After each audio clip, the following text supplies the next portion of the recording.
Sunday after analyzing seismic waves and other data. The agency says the focal zone of Friday's quake measured about 500 kilometers long by 200 kilometers wide. The destructive movement continued for more than 5 minutes. There have been 4 other earthquakes in recorded history with a magnitude of 9 or greater. The largest earthquake hit Chile in 1960 with a magnitude of 9.5, killing over 1,600 people. It triggered tsunami that swept across the Pacific Ocean, killing 142 people in Japan. The latest quake in Japan is equivalent in magnitude to the powerful 2004 earthquake of Sumatra, Indonesia. The magnitude 9.1 Sumatra quake triggered massive tsunami in the Indian Ocean, with the death toll reaching more than 200,000. A meteorological agency official told a news conference on Sunday that Friday's earthquake was highly unusual and that the agency had never detected anything like it before.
Christopher Simons, an associate professor at a Tokyo university, says the radiation levels around Fukushima are high and children may suffer the most from exposure.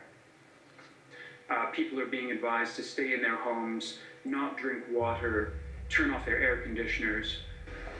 So it sounds like the government is preparing people for a significant nuclear event. The radiation in the vicinity was approximately 1,000 microsieverts, and that is about as much radiation as a human body should absorb in 1 year, and that's being released every hour.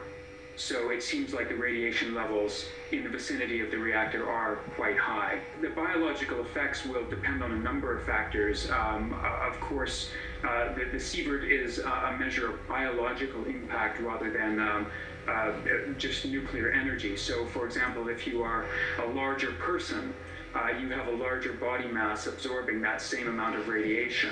That suggests that the most vulnerable people will be children and the elderly, people with a smaller body mass or more weaker body.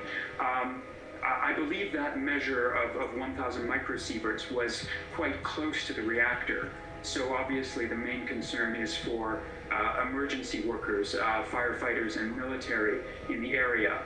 People further away are probably not at so great a risk. Of course, the radiation is carried by particles in the air, but diminishes geometrically with distance.